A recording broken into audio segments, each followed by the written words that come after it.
Sanctions contre les colons violents.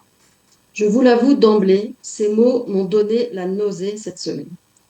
Il faut dire qu'il y a de quoi en avoir ras-le-bol, si vous me passez l'expression. L'Union européenne a donc tranché.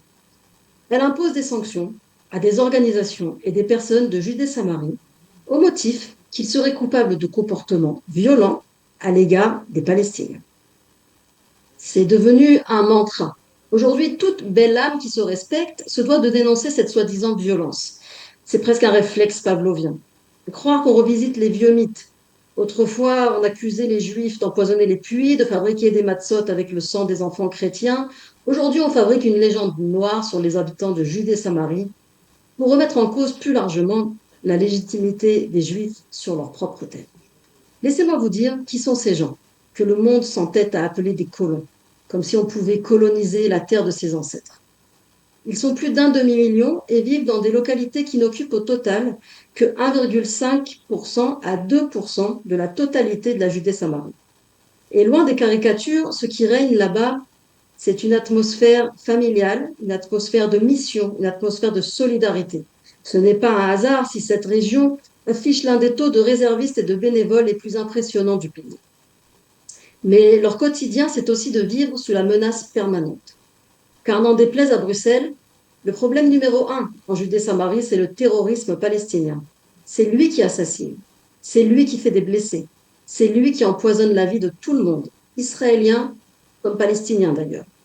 Alors, d'où sortent ces accusations de violence systémique? Soyons clairs, il existe, oui c'est vrai, un petit groupe de jeunes délinquants qui commettent des actes répréhensibles. Ces actes ne rivalisent en rien avec les atrocités du terrorisme palestinien. Mais il faut le souligner, ces jeunes sont des jeunes en perdition, ils sont souvent en décrochage scolaire. Pour certains, ils sont originaires de Judée-Samarie, mais pour d'autres, il faut le savoir, ils viennent de villes d'Israël, du nord au sud. Ils viennent un peu chercher de l'action. Attention, il ne s'agit pas de les excuser, bien au contraire, leurs actions sont condamnables et dommageables. D'ailleurs, vous ne trouverez aucune autorité officielle, politique ou religieuse, pour approuver ces comportements.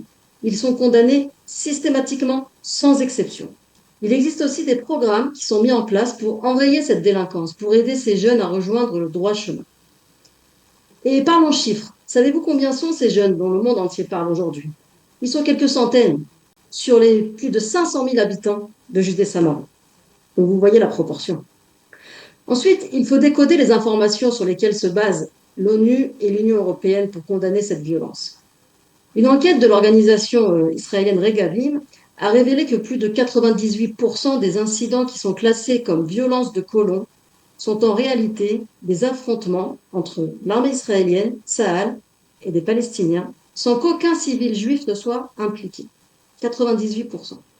Beaucoup d'autres cas relèvent de la légitime défense ou de simples visites pacifiques sur des sites historiques. Pourtant, l'Europe sanctionne. Savez-vous que dans les sanctions qu'elle a imposées, l'Europe sanctionne des organisations qui construisent des maisons en Judée-Samarie? Depuis quand le fait de construire une maison est-il un acte de violence?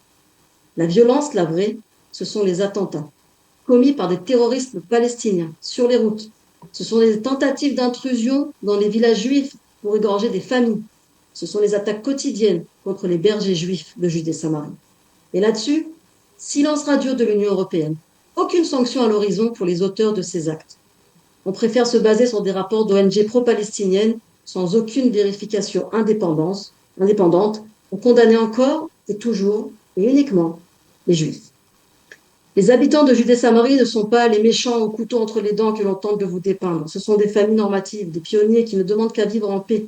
Ils ne font que poursuivre le projet sioniste, exactement comme les membres des kibbutzim le faisaient aux premières heures de l'État. S'attaquer à eux, c'est remettre en cause notre présence sur les terres bibliques, c'est s'attaquer aux fondations mêmes d'Israël. Et c'est cela, la réalité.